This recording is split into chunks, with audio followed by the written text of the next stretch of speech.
Assalamualaikum warahmatullahi wabarakatuh. Alhamdulillah pagi hari ini saya bisa ketemu beliau kembali, Romo Yai Kiai Dr. Musta'in Syafi'i. Alhamdulillah saya mengikuti kajian tafsirnya, bahkan sempat saya keliping mulai dari Al-Fatihah. Sudah pernah saya tunjukkan sama beliau keliping saya tafsir. Yang ingin saya tanyakan, Yai, alhamdulillah pagi hari ini saya bisa mengaji sama beliau. Masalah surat Al-Isra, ada anggapan bahwa perintah sholat itu Rasulullah menerima perintah itu di Sidratul Muntaha yang tempatnya di atas. Jadi sehingga ada kesan Allah itu di atas, Nabi Muhammad dari bawah, kemudian diantar oleh malaikat Jibril sampai langit yang pertama, kemudian seterusnya untuk menghadap kepada Allah, yang menurut pandangan orang awam Allah itu berada di atas Arsy atau Sidratul Muntaha. Padahal ketika dulu saya pernah mengaji, kebetulan saya mengaji tafsir kepada Romo Kiai Hadroni yang menjadi penasehat takmir Masjid Nurul Fatah dahulu. Kata Isra Mi'raj itu didahului dengan kata Subhana yang sampun panjenengan jelaskan, menunjukkan sesuatu yang luar biasa. Kemudian menggunakan kata Asra. Asra itu menurut beliau itu kalau saya tidak salah itu fi'il muta'addi yang menunjukkan Allah itu subjeknya. Jadi sing karep Isra Mi'raj itu Allah. Nah, sebenarnya Nabi Muhammad pasif. Nah, kemudian menggunakan kata bi'abdihi. Menurut beliau bi'abdihi itu bima'iyah, yang artinya dari bawah Nabi Muhammad itu sudah bersama dengan Allah. Bukan Allah di atas yang sering kita anggap orang berdoa menghadap ke atas, seakan-akan Allah itu di atas, menerima perintah sholat di atas, kemudian turun. Nabi Musa menganjurkan kembali lagi kepada Allah karena umatmu tidak akan mampu menerima perintah 50 kali. Singkat. Jadi saya mohon penjelasan kepada Romo Yai mengenai makna Rasulullah menghadap kepada Allah di Sidratul Muntaha. Demikian, sebab seringkali orang masih beranggapan Allah itu ada di atas. Ini yang padahal menurut ilmu tauhid Allah tidak berada di atas. Demikian, terima kasih. Baik, matur sembah nuwun Yai. Mungkin saat ini kami itu sering menghadapi artinya dengan keilmuan kami yang juga sedikit dan juga pemahaman jamaah dan warga yang ada di lingkungan kami itu yang mungkin juga bermacam-macam. Kemudian kalau tadi saja Allah sudah memberikan tanda kalau menafsirkan sesuatu yang di luar akal kita itu memakai kalimat Subhanallah dan yang lainnya tadi. Nah, yang ingin kami tanyakan itu begini ya.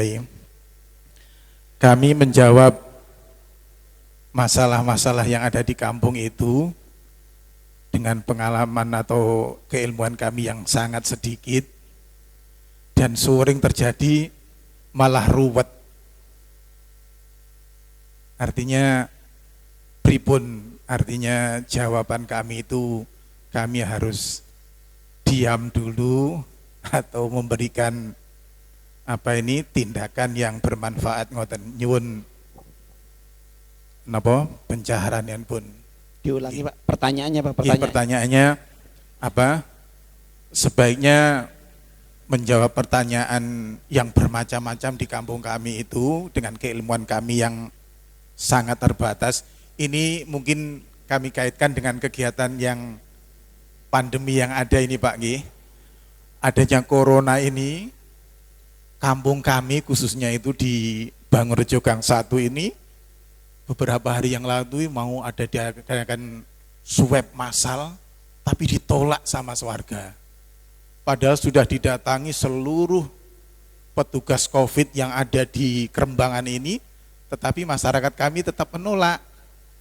Sudah disampaikan, bahkan keluarga kami yang kena COVID ini juga manfaatnya juga sudah ada, tetapi warga ini tetap tidak berkenan untuk diadakan swab antigen yang sekarang ini. Jadi memberikan pemahaman itu pripun, artinya kami kalau diam juga salah, kalau bertindak malah musuhnya masyarakat atau jamaah. Matur suwun. Nggih. Assalamualaikum warahmatullahi wabarakatuh. Perkenalkanlah, nama saya Wahyu Dupak Bangun Sari 2. Alhamdulillah, sebentar lagi kita memasuki bulan suci Ramadan, dan di dalamnya ada kegiatan di antara tadarus Al-Quran. Yang saya tanyakan, bagaimana hukum membaca Al-Quran pakai pengeras suara sampai tengah malam, dan bagaimana hukumnya juga ada jamaah yang membaca Al-Quran dengan tidak membaca tartil dan bacanya tidak tepat sehingga mengganggu kenyamanan warga setempat. Mohon penjelasannya, Yai. Terima kasih. Wassalamualaikum warahmatullahi wabarakatuh. Saya Pak Zain mau tanya, setelah sholat asar kan tidak ada sholat sunnah lagi ya. Bagaimana pas kita menunggu sholat asar datang orang mengusung jenazah untuk disolatkan, mana yang didahulukan ya? Sholat jenazah dulu apa sholat asar dulu? Mohon penjelasannya ya. Mohon penjelasan datang beliau Bapak Yai Mustain. Momentum Isra dan Mi'raj adalah esensinya yaitu perintah sholat dari Allah Subhanahu wa Ta'ala. Di samping beliau diajak Allah melihat suasana surga dan neraka dan seterusnya. Yang menjadi pertanyaan saya, untuk menjaga kekhusyuan daripada sholat kita, mulai awal takbir sampai salam, untuk senantiasa terkondisi iman billah.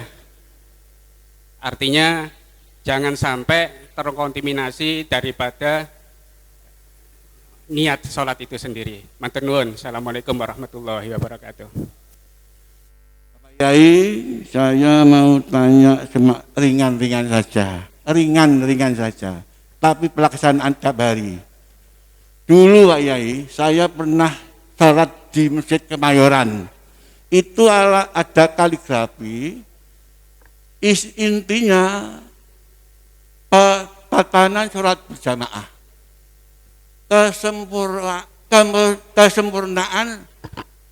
Kesempurnaan sholat berjamaah judulnya. Kesempurnaan sholat berjamaah. Saya foto, saya besarkan di sini 5 tahun rusak saya ganti, 5 tahun rusak saya ganti, tapi sekarang sudah hilang lagi. Intinya Pak Yai, itu ada tatanan, persiapan, ada pelaksanaan. Pelaksanaan itu ada 5 poin kalau nggak salah. Mulai Fatihah itu harus bagaimana. Yang terakhir, yang kelima, saya ingat betul, ini pelaksanaan sholat berjamaah untuk kesempurnaan maksudnya. Gerakan imam dan ucapan imam dan makmum, kami ulangi, ucapan imam, ucapan dan gerakan makmum, ya gitu ya, ucapan dan gerakan makmum tidak boleh bersamaan, apalagi mendahului gerakan dan ucapan imam. Ini saya betul-betul saya ingat ini. Betul. Ini kalau diterapkan Pak Yai, di sana sini saya tahu kok enggak seperti itu. Banyak yang bersamaan imam, ada yang nyalab imam, manduli imam. Ini loh. Mohon maaf Yai, mohon maaf. Kalau ini dilihat di Mekah Madinah, maaf, itu ada suara dua, imam dan Bilal.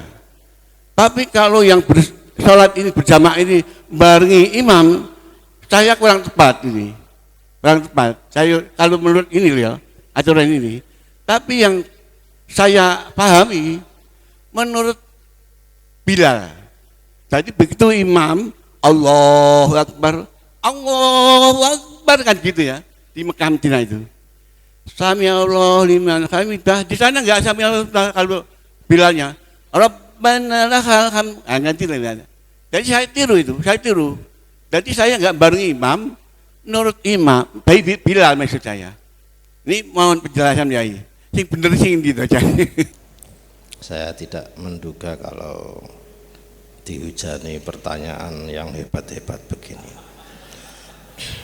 Saya jawab singkat saja. Dari 5 pertanyaan tadi jawabannya adalah wallahu a'lam. Beres.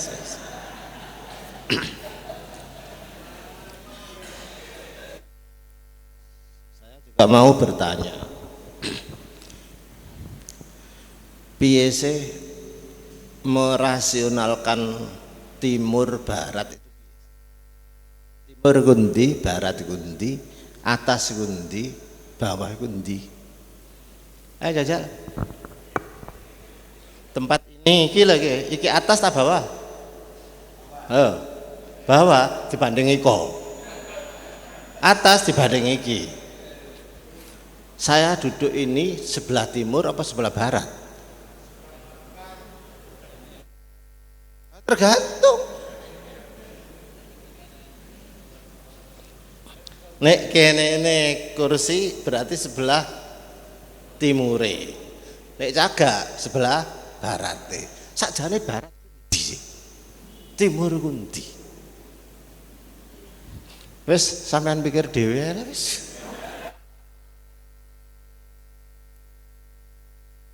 Ada. Gak usah ado-ado tangan. Ayo tanganku sing ndi?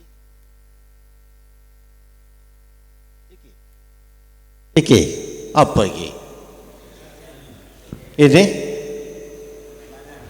terus iki tangannya sing ndi?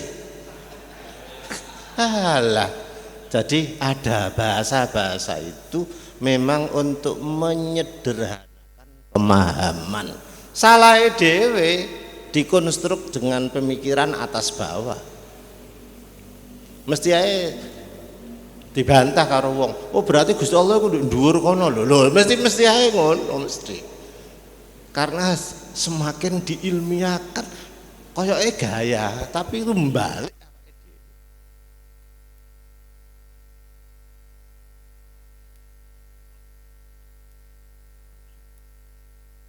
Kalau begitu bagian atas ada apa enggak? Ada dalam bahasa.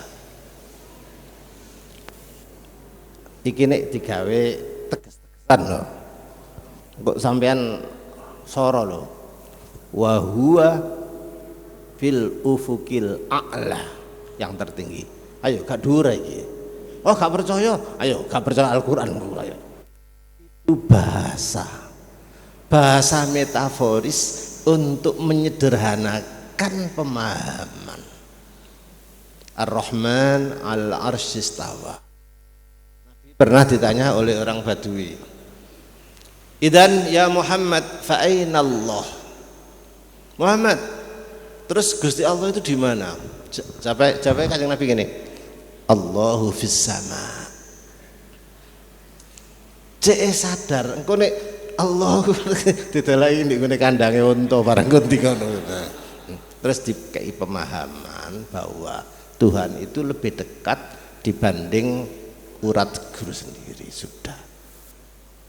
Jadi model-model begitu itu sekarang nuzulul Quran. Kalau nuzulul Quran itu diekspresikan dengan tempat atas dan bawah, dibantah wong. Bantah, aku ganti takok.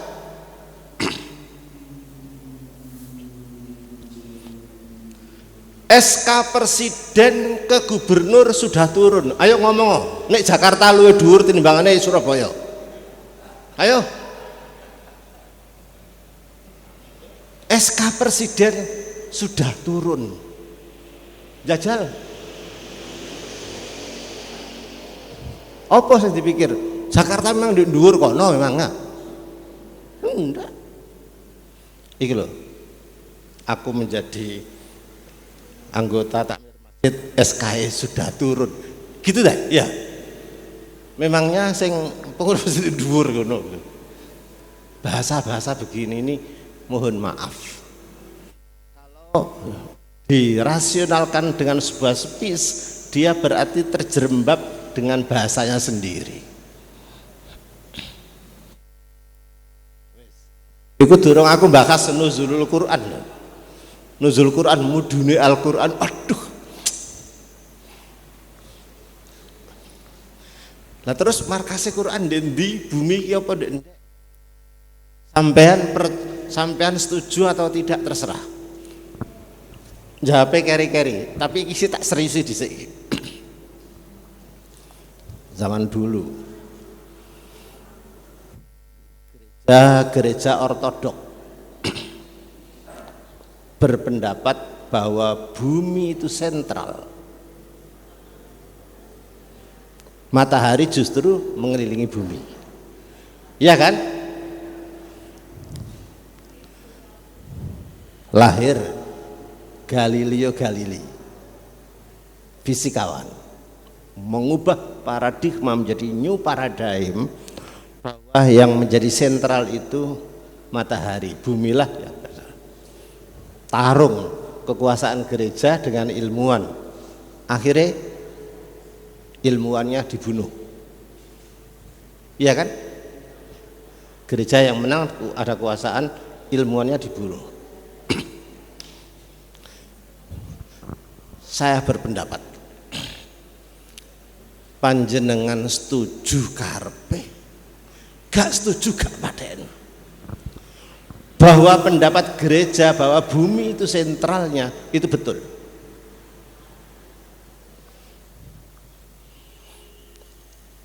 Pendapat Galileo Galilei bahwa matahari itu sentralnya itu juga betul. Kok iso gereja sampean betul kan?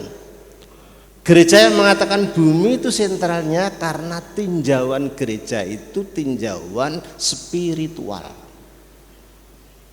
di mana semua kegiatan spiritual itu semuanya oleh Gusti Allah dikonsentrasikan di bumi. Al-Quran di dhuwur,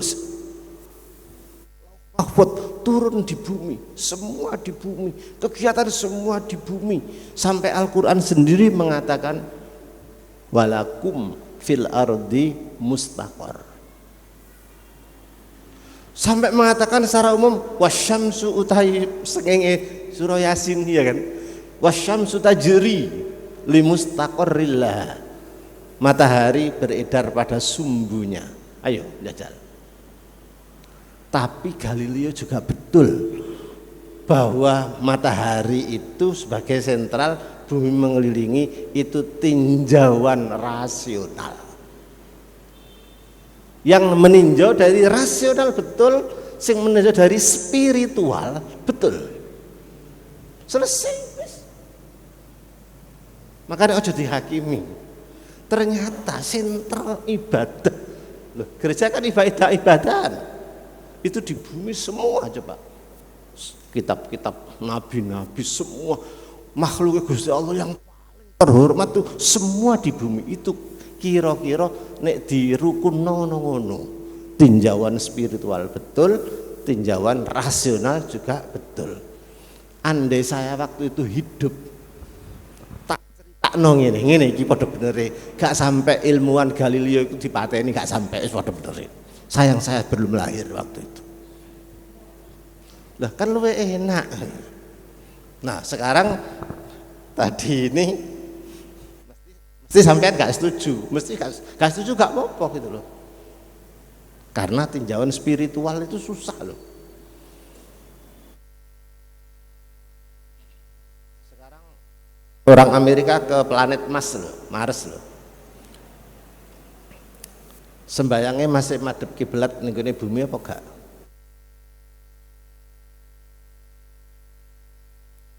Saya jawab, jika di sana sholat harus menghadap posisi bumi karena sentral.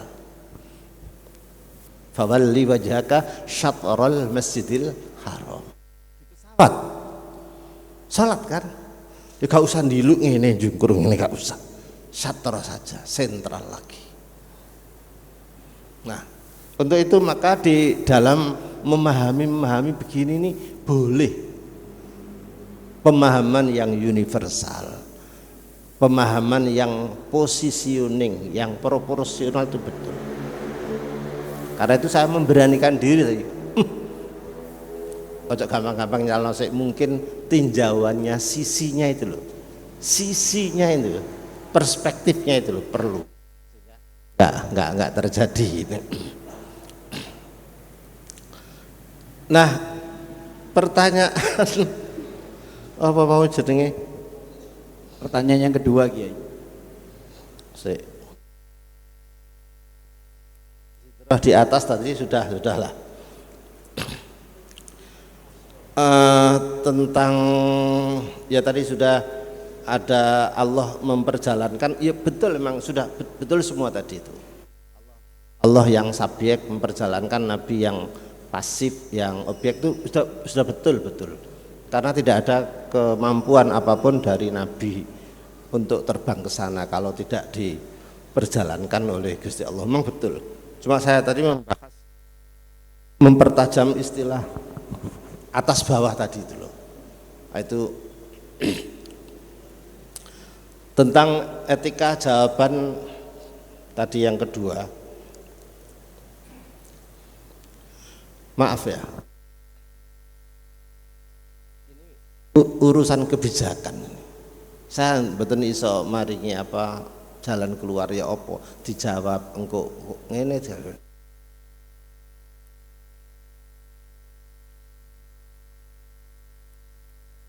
Dewe sing iso jawab.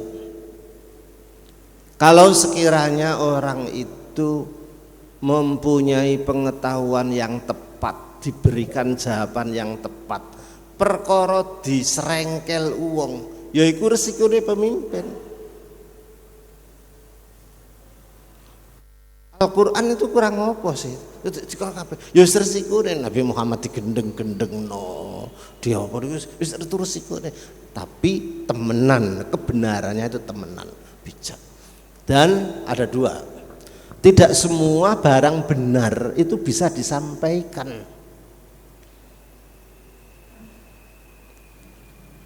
Ono wong bener tapi nyampe noe salah.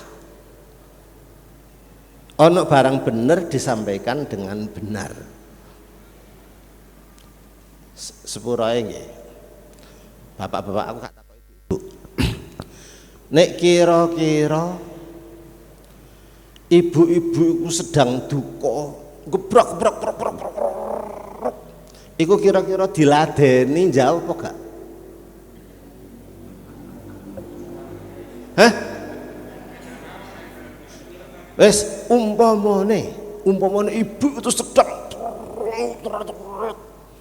bapak itu sing bener jawab apa gak?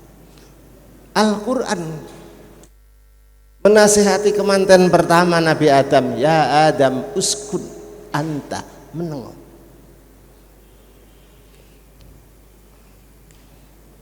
Ternyata yang diperintahkan Gusti Allah itu lebih banyak menghadapi situasi itu tenang dulu. Pertama itu tenang dulu, tenang. Jadi sepurae mawon, nek ana ibu kok umpamane dijawab ndak wis jarno menengo, anggepen radio rusak, gelombange ngawur. Wis iku luwih bagus.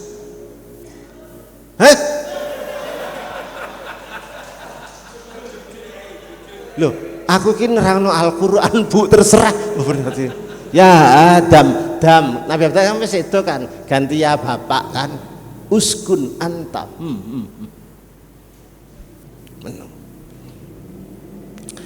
Sepurae lho anane uang sampai pisahan sak piturut itu karena tidak mampu menahan uskun. Yakin sakmono bahasa Al-Qur'an, uskun anta.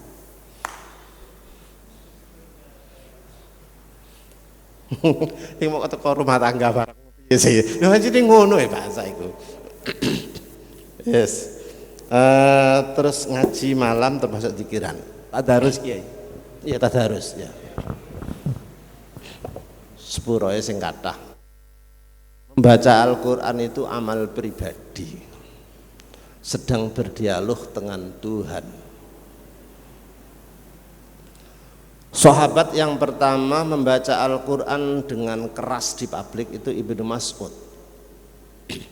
Mari ngaji dikaploki karo wong kafir. Kandhani ojo kesusu, maca Quran banter-banter. Gak apa-apa, meneh aku ning Ka'bah maca maneh banter maneh. Ngaji maneh banter, kaploki maneh namanya nyor. Apakah maksudnya ini ngeten? Membaca Al-Quran itu media berdialog dengan Tuhan. Maka ada dua. Pertama, secara formalitas, yaitu membaca dengan sautiyah, dengan font yang benar sesuai ilmu tajwid. Benar. Umpamane gak iso, moco saja. Apik kabeh. Sing bacaannya bagus, kelas tinggi, sing gradul ditambahi bonus pahalanya 2. Al-Qur'an apik kabeh. Itu hubungan dengan Tuhan loh ya. Nomor 2, esensial. Esensial itu menangkap pesan ruhiyah Al-Qur'an di sini, walaupun gak ngerti maknanya, itu bisa dicerna.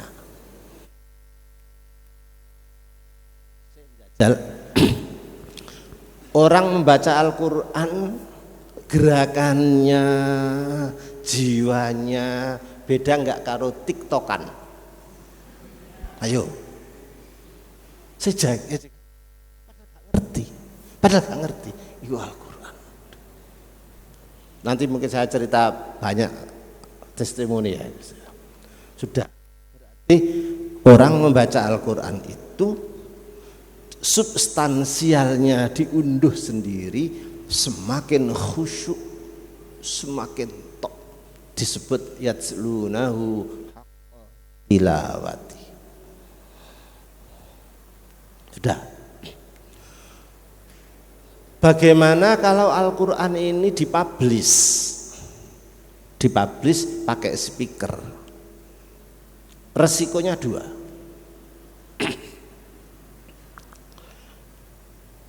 Pertama,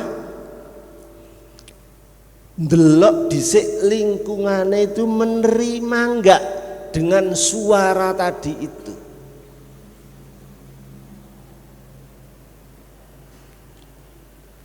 Karena Gusti Kanjeng Nabi pernah ditegur,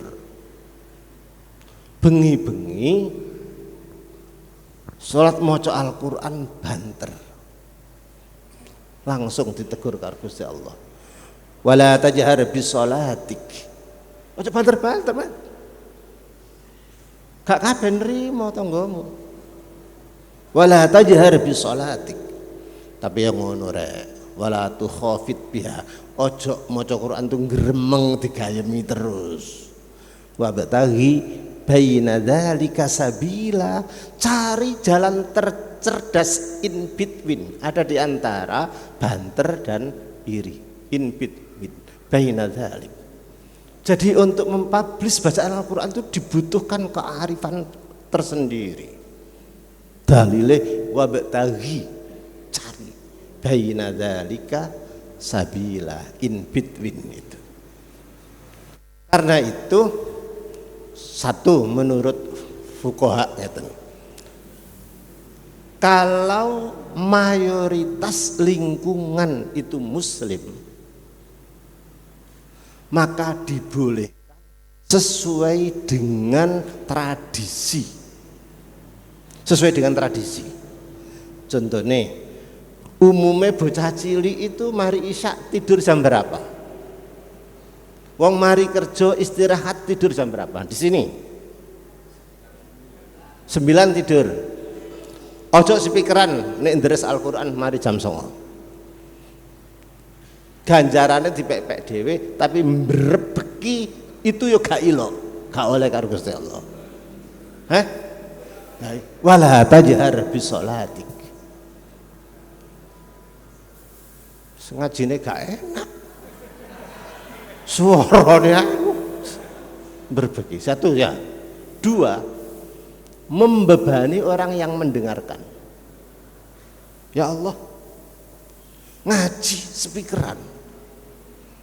Maaf ya, nek sing krungu itu hafid, ngerti, salah. Gak ditegur iku krungu Al-Qur'an diwaca salah. Diparani ditegur iku kok ya penggawean tersendiri. Dadi iku ngoe beban wong itu. Kuping kat.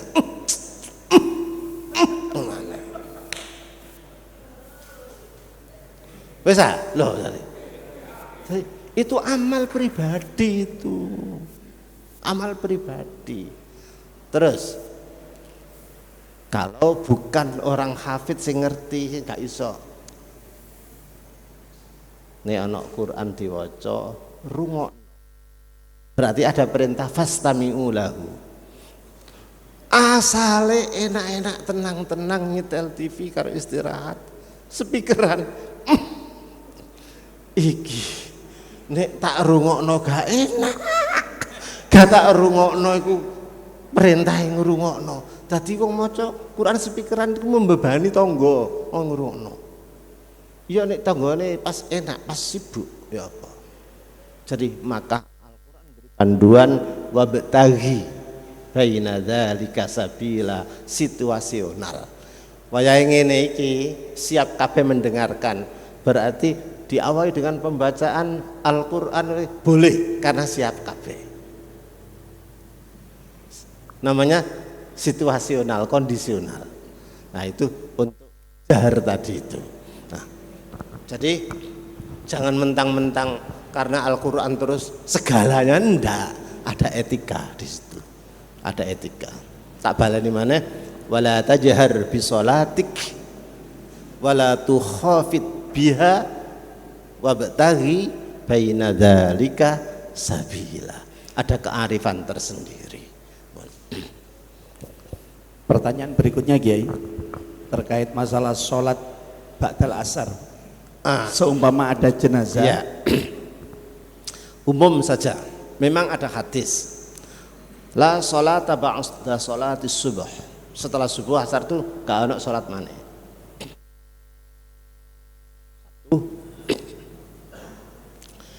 Ternyata saking pentingnya qobliyah subuh, sopo-sopo sing ngulinakno qobliyah subuh kok waktu itu tangine keri wis komat gak oleh iki ana. Nah iki mlebu masjid komat kurang ya sak menit atau setengah menit gak usah sholat qobliyah karena gak nutut, harus melok jamaah langsung melok takbiri imam. Lah kan kehilangan sholat apa mau qobliyah,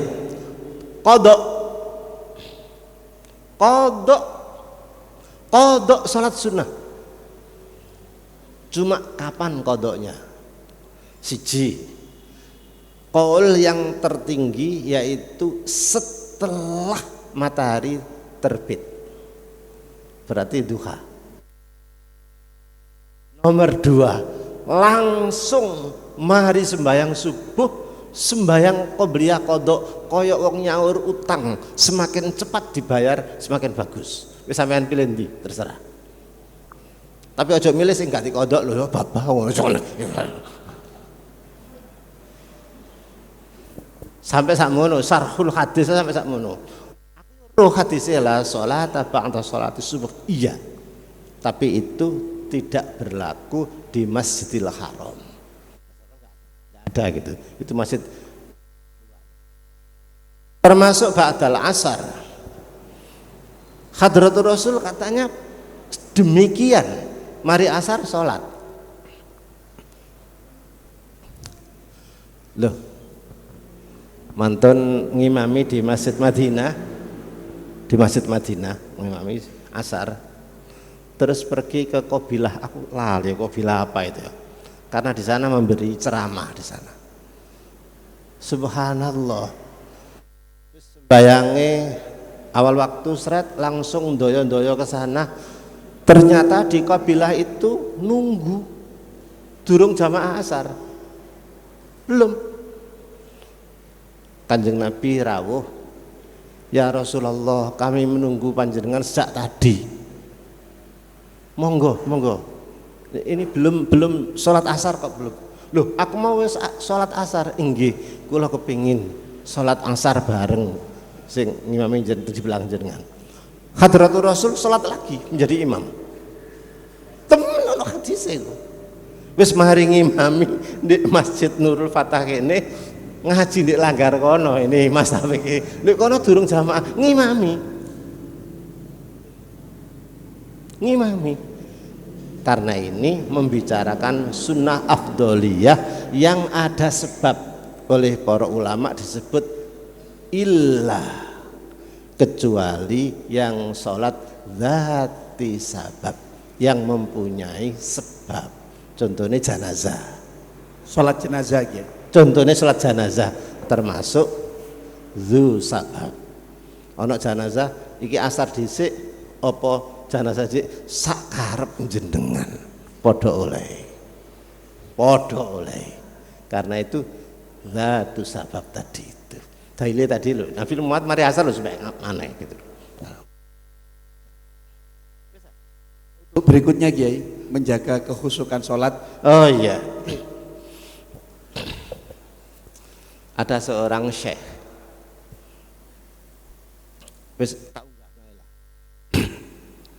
bahkan cuma riwayat, karena riwayatnya lemah ya, saya tak sampaikan saja, tak ojo digugat hadis ya. Pertanyaan tentang bagaimana sholat yang khusyuk, tanya khusyuk. Kulo sing syekh ini aja, sing pinter aja. Ya syekh, biar terus pundi sholat khusyuk. Apa jawabannya Kiai Sintakoni masyarakatnya iso khusyuk? Alhamdulillah. Loh, kok alhamdulillah? Nek sampean mikir sholat khusyuk, berarti sampean sudah masuk ruangan khusyuk.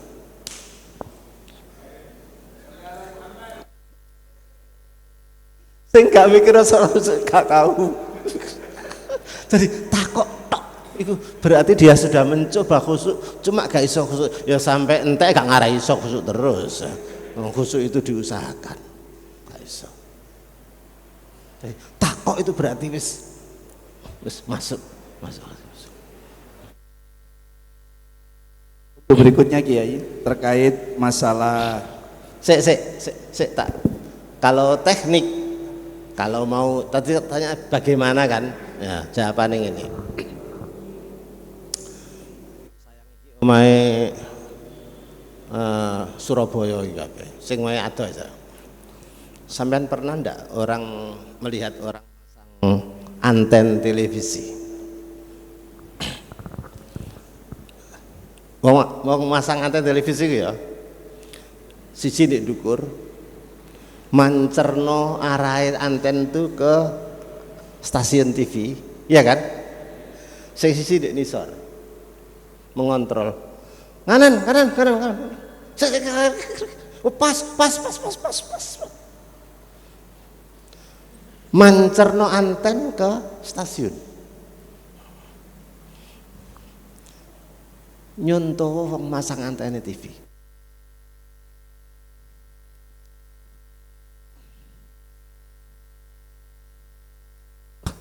Masuk iki sinyale Gusti Allah wis masuk iki.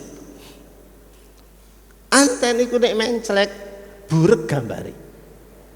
Yakin gambar. Tapi terus pas syap Allahu Akbar, segera dikunci. Masang anten mari dijarno apa dikawat? Kawat ya siku. Bar akbar itu terbesar. Karena rantai kita itu gak cukup, kurang kuat, kurang biasa mengkunci, mengklus. Ono lamuk lo kroso. Itu berarti keakbarannya Gusti Allah itu kalah karo lamuk. Selamanya sholat khusyuk tidak akan tercapai 100%. Tidak pernah. Tetapi pasti bisa dicapai. Mbuh berapa persen? Pasti. Dari mana? Dari pelatihan. Gak terus ujuk-ujuk wong juara badminton ku terus pinter juara ngono gak. Leren. Gak ujuk-ujuk arek cilik ku terus iso mlayu gak. Yo berangkang mlaku tiba barang. Gak bisa. Itu sunnatullah. Kalau di dunia sofistik ada namanya Imam Abu Ali Al-Firashi, ada Al-Jubai, ada Abu Ali Al-Firashi. Abu Ali Al-Firashi ini Imam Sufiyah, wong ahli sufi. Kalau sholat itu belakangnya ini ada grup drum band santri ini. Pengimaman ya. Santri aku nabuh drum.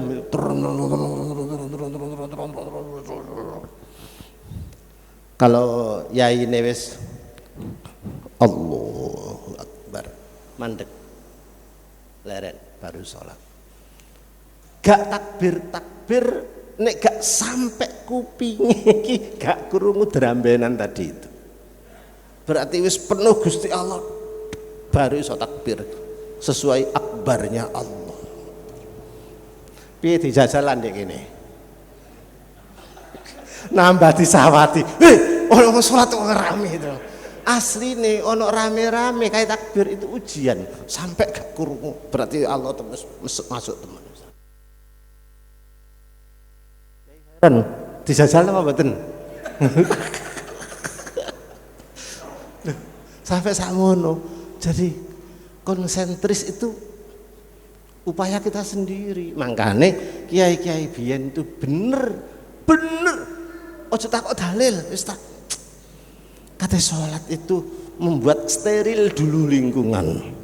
Maca qul a'udzu birabbin nas. Kan ada kiai itu steril. Setan-setan sing mengganggu cek steril dhisik. A'udzu bik min hamazati syayatin. Kula nyuwun steril dari setan-setan. Wa a'udzu bika rabbi ayyahdurun. Ojo sampai nyedek. Itu ayat Al-Qur'an. Apakah Nabi begitu? Wallahu alam. Wis kate dalil-dalilan iku apik wis. Wis apik ngono ya wis. Sebagai ikhtiar loh. Tahu ngomong-ngomong karyane Pak Kiai. Apa sebabe kiai-kiai biyen itu kok ngajari umate, masyarakate, anake nek poso iku niyato nawaitu sauma ghadin. Mari Isa apa yang namanya sholat kok sampai diucapkan usolli fardhu. Penelitian sekarang membenarkan bahwa pelafalan atau ya sebut saja itu statement, speak yang connect dengan hati itu bisa menimbulkan autosugesti. Ya mbuh. Sampean jajal. Sampean niat poso. Podo-podo gak sarapan sampai duhur dengan gak poso, gak sarapan sampai duhur. Jajal. Periye ndek weteng ayo jajal. Podo-podo loh. Gak mangan tapi diniati nawaitu shauma ghadin karo gak sarapan, gak poso, niat gak poso sampai duhur. Podo-podo jajal rasane ndi? Pasti beda. Jadi penelitian ahli psikologi itu saya membenarkan bahwa nawaitu shauma ghadin itu bisa menimbulkan autosugesti. Aku percaya. Oh, tapi itu kan bid'ah. Wis gak urus bid'ah gak wis. Wong apik kok. Wong Nabi gak tahu ngelarang. Jangan bernawa itu yo gak tahu ngono kok gak dilarang ya wis ngono tok wis. Nek kula iku gak punya dalil. Tapi dari keterangan ahli kok bener gitu. Tak gawe sudah. Enggak menyalahi saja. Cuma ono etikae. Nek usolli aja nemen-nemen ganggu koncone iki lho. Pemane sing was-was iku. Usolli. Ya terus kali ganggu koncoe tatakan. Ono mana sing rada kemenyek. Tangan tengen iku tayamun dhisik. Takbire ngene sik. Allahu Akbar. Kon iki kate pencahaan ta. Wis biasa saja praktis. Allahu Akbar biasa saja. Ono mana sing ditekan ngene barang. Allahu Akbar. Jare kene iki nggone hati. Khusuke hati iku dudu perkara dipitek dan gak rek dudu. Jadi biasa saja. Allah itu mudah dikonsultasi, mudah didekati, mudah dinegosiasi. Biasa saja. Tadi ada etika loh ya. Tapi ada autosugesti, ada etika. Tadi monggo dipadukan menjadi ibadah yang betul-betul harmonis yang bagus. Sampun Mas. Yang terakhir Kiai, terkait kapling surga Kiai. Tadi ada fatwa bahwa kapling surga itu hanya milik orang yang hafal Quran, pemimpin yang adil, dan muadzin yang ikhlas ya. Pripun iki Kiai? Yang lain nggak dapat kapling. Oh ya gak ngono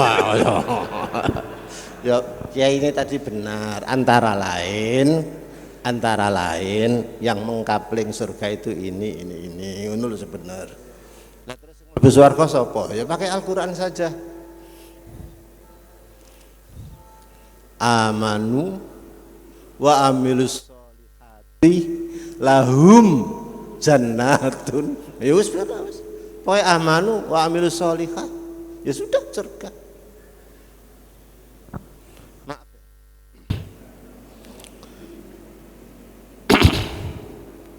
Iki gak ngerasani iki.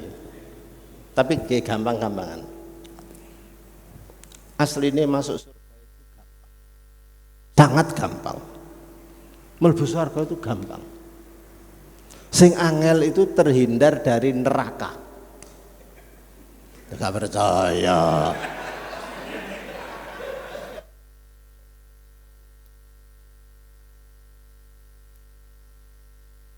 Nek ana torekot maca iki dijamin mlebu swarga. Betul. Tapi kok kesuwen. Mel torekot aku ae. Torekot musta'iniyah. Jamin mlebu swarga gampang. Pokoknya tahu murni syahadat lahir batin jamin mlebu swarga. Wa in zana wa in sarok meskipun berzina setiap malam, mencuri, tetap mlebu swarga. Cuma saya tidak bertanggung jawab, dincek-cek di neraka pirang tahun, gak ngerti aku. Ya, kan jamin masuk surga. Lho hadise ngono kok. Man qala la ilaha illallah dakhalal jannah. Tapi kan gak menjamin lepas teko surga gampang. Saking pentingnya bagaimana menjaga tidak kena api neraka itu sampai doa yang begitu universal. Rabbana atina fid dunya hasanah wa fil akhirati hasanah. Kalau fil akhirah sudah hasanah apik kabeh, ya wis. Tapi ada tekanan, stressing di sini. Wakina ada benar. Nek wakina ada benar ya wis, gak usah ditambahi. Wa adkhilal jannata ma'al abrar. Gak usah. Wong wis gak mlebu neraka ya mesti ae nang swarga nggone mesti. Cek mantep, ya wis gak apa-apa.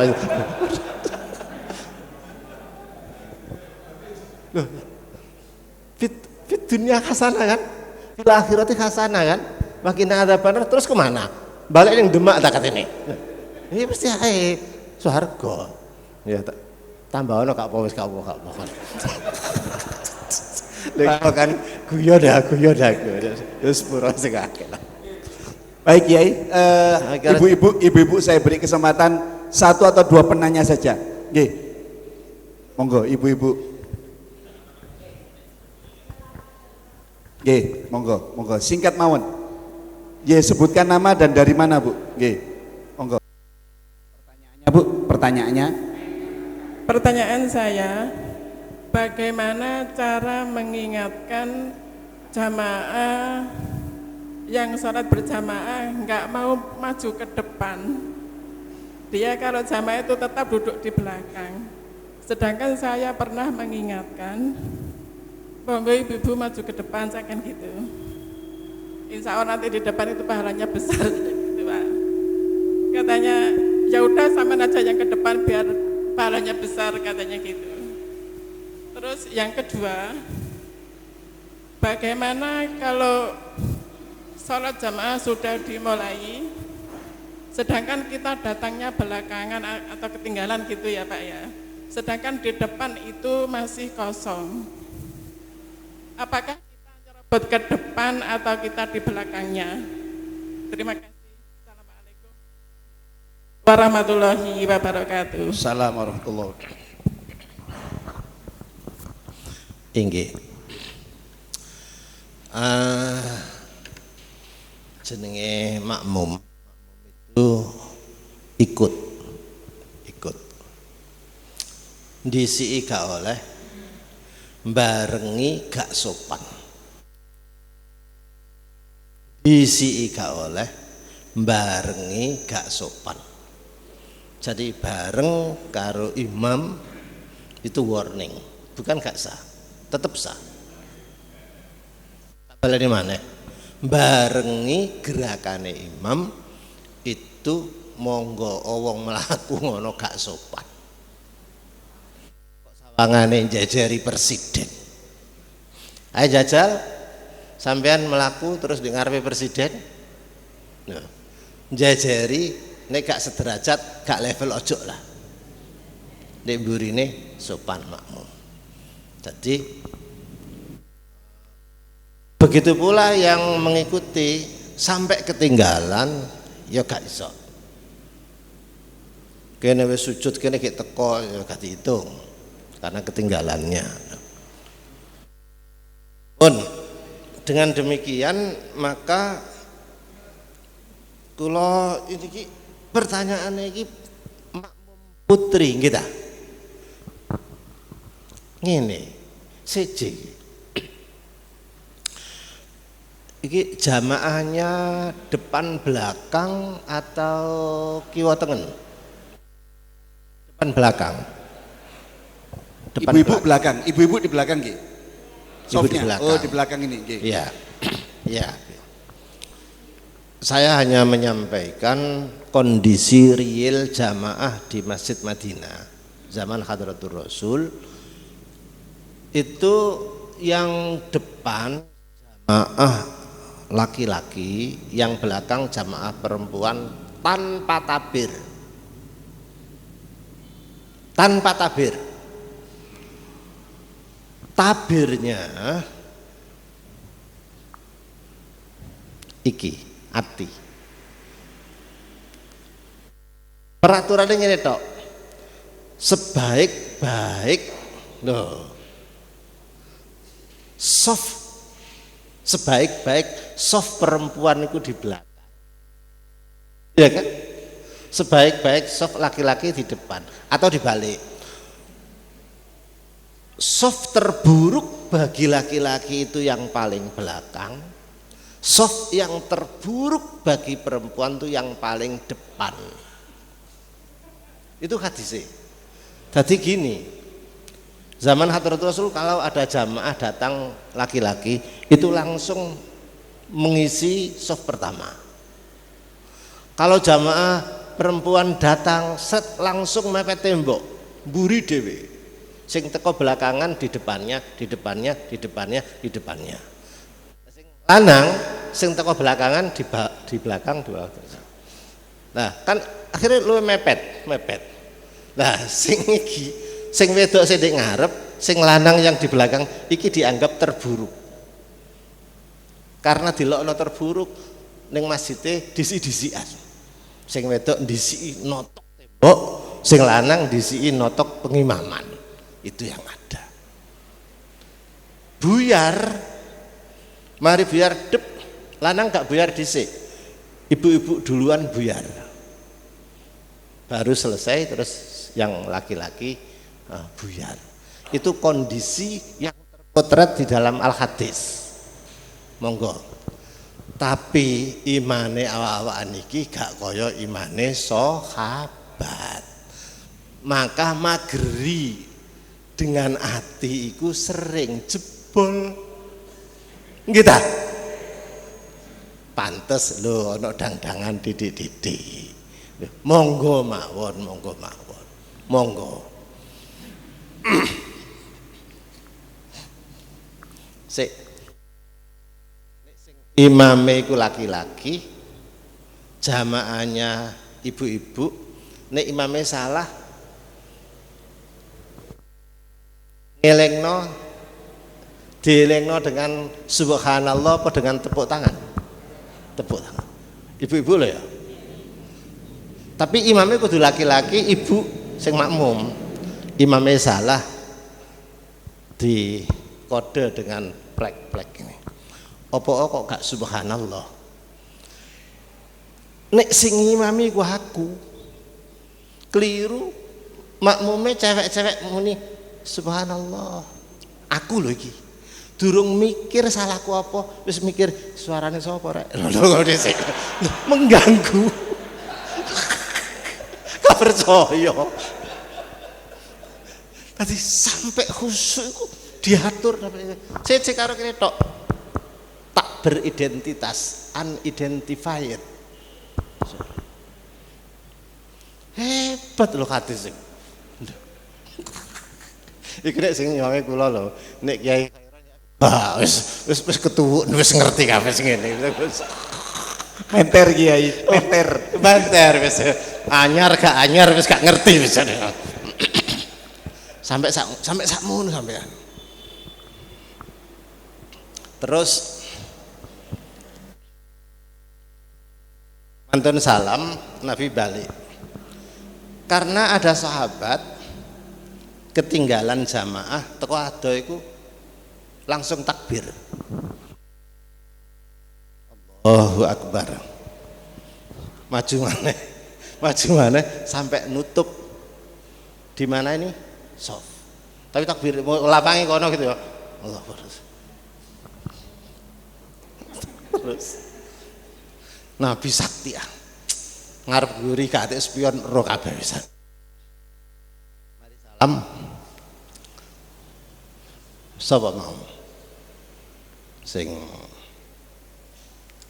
kesusu terus takbir. Ya Rasulullah. Sahabat ini ngaku nek berjamaah seperti itu. Apa komentarnya Kanjeng Nabi? zadakallahu khirsa. Tak dongakno semangatmu jamaah lebih giat lagi. Tak dongakno semangatmu jamaah khirsa lebih semangat lagi. Tapi wala ta'ud. Ojo baleni maneh. Ojo baleni maneh pisan iku tok ae kan. Ono terus lho ya. Wala ta'ud. Ojo baleni maneh pisan ku tok ae. Terus diterusno. Bagi yang sholat ketinggalan tadi, ya sudah. Alaikum bisakinah wal waqar. Tenang aja. Padahal biasa melaku khusyuk. Sudah sampai soft mepet. Allah. Wa ma fatakum fa'atimmu. Nah. Nek ketinggalan ya engko genepno. Contone imamnya sampun sujud. Ya Allahu Akbar, ya langsung mengikuti sujud. Itu berarti ketinggalan, tambal. Pun wa ma adraktum. Nah itu. Nek fasallu sing cukup menangi wa ma adraktum fasallu. Contohnya makmume Allahu Akbar ruku. Bar muni bar kono masih keadaan ruku berarti menangi. Melok ruku berarti dihitung 1 rakaat. Jenenge wa ma adraktum fasallu. Tapi sing ketinggalan sujud fa'atim. Biasa saja. Karena mulai ini tadi itu gak oleh melayu. Khusyuke wis diitung koyok khusyuke wong salat. Karena formasi salat. Mangkane orang yang datang ke masjid duluan, ono pujian, ono apa ngenteni qomat, iku lho wis diitung formasi jamaah. Khusus sholat subuh diundur sedikit. Biasanya berapa menit antara adzan sampai qomat? Umum 8 sampai 10 ya. Nah, untuk subuh istimewa tambah ono didik. Barangkali ono sing tangine gini. Karena jamaah subuh ini top sekali. Sakno itu. Tambah ono didik khusus subuh. Agar terakomodir semua. Khusus subuh. Saya kira cukuplah. Cukup jamaah. Jamaah sekalian yang saya hormati dan berbahagia, nanti yang tadi bertanya langsung mendapat hadiah dari Takmir Masjid Nurul Fatah. Nanti diberikan. Langsung tutup doa mawon nggih. Al-Fatihah.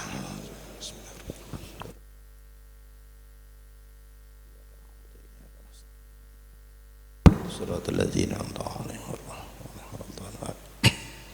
Bismillahirrahmanirrahim. Rabbana atina fid dunya hasanah wa fil akhirati hasanah wa qina adzabannar. Assalamualaikum warahmatullahi wabarakatuh.